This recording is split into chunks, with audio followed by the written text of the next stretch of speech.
نحمده ونصلي ونسلم على رسوله الكريم اما بعد فاعوذ بالله من الشيطان الرجيم بسم الله الرحمن الرحيم ان الله وملائكته يصلون على النبي يا ايها الذين آمنوا صلوا عليه وسلموا تسليما الصلاة والسلام عليك يا سيدي يا رسول الله وعلى آلك واصحابك يا سيدي يا حبيب الله۔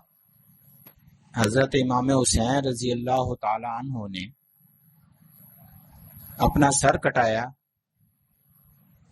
تو استقامت کی وجہ سے کٹوایا نا، وہ بھی پیچھے ہٹ سکتے تھے، چلے جاتے، لیکن اپنے اہل خانہ کو، اپنے خاندان کو لے کر وہ کربلا آئے۔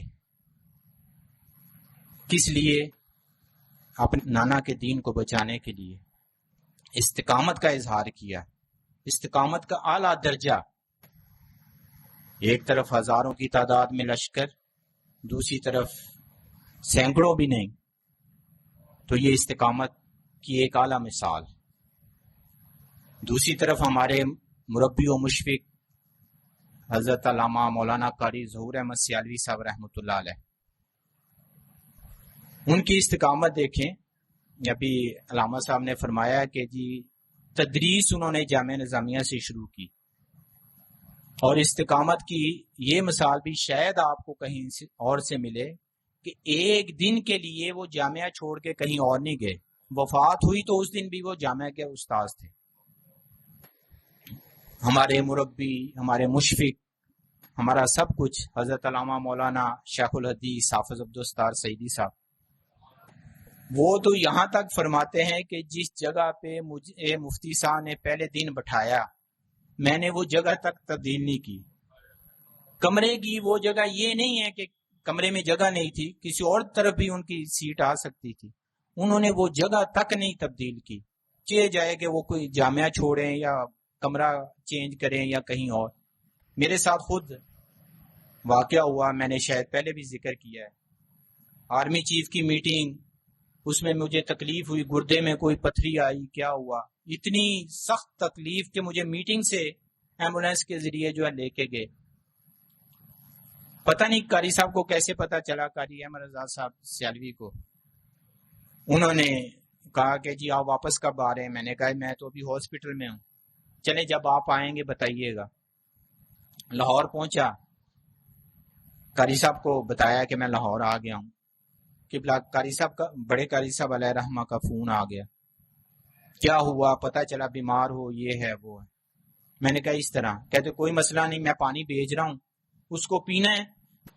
24 گھنٹے سے زائد وقت نہیں گزرا اور وہ جتنی بڑی پتھری میرے گردے سے نکلی ہے، جب چیک اپ کے لیے بھیجا گیا، ڈاکٹر نے کہا یہ پتھری آپ کے اندر سے نہیں نکلی، یہ نکل ہی نہیں سکتی۔ میرے پاس اب بھی اس کی تصویر ہے، میں دکھا سکتا ہوں۔ یعنی کہ یہ ہمارے بزرگوں کی، انہوں نے کوئی یہ نہیں چلے نہیں لگائے تھے، انہوں نے قرآن اور دین کی خدمت کی تھی۔ تو جب آپ استقامت اختیار کر لیں گے تو اللہ پاک کرامت خود بخود عطا فرماتا ہے۔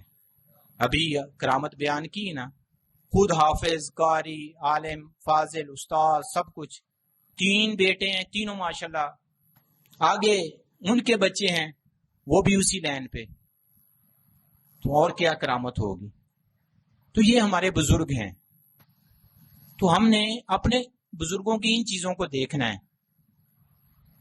میں تمام احباب کا شکریہ ادا کرتا ہوں، اپنی طرف سے، تمام برادران کی طرف سے، اہل خانہ کی طرف سے، کہ جو مہمان تشریف لائے، اللہ رب العزت آپ کو جو ہے اجر عظیم عطا فرمائے۔ اللہ رب العزت کی بارگاہ میں دعا ہے کہ اللہ رب العزت ہمارے بزرگوں کا جو موجود ہیں ان کا سایہ ہمارے سروں پر قائم دائم رکھے، اور ہمارے یہاں پر موجود ہیں ہمارے محترم، ہمارے بزرگ مفتی صاحب علیہ رحمہ، اور اس پوری ٹیم کے وہ بھی ساتھی تھے، مولانا غلام فرید صاحب اور قبلہ استاد حافظ صاحب، یہ بیمار رہتے ہیں، ان کے لیے دعا کیا کریں۔ اپنے مدرسے کے معاونین، ان کے لیے دعا کیا کریں، یہ بھی ایک احسان کا بدلہ ہے کہ ہم ان کے لیے دعا کریں گے تو انہوں نے جو ہم پہ احسان کیے ہیں ان کا کچھ نہ کچھ بدلہ ہم واپس کر سکتے ہیں۔ اللہ رب العزت ہم سب کو اپنے حفظ و امان میں رکھے، ہمارے بزرگوں کا سایہ ہمارے سروں پر قائم دائم رکھے۔ وما علیہ الا البلاغ۔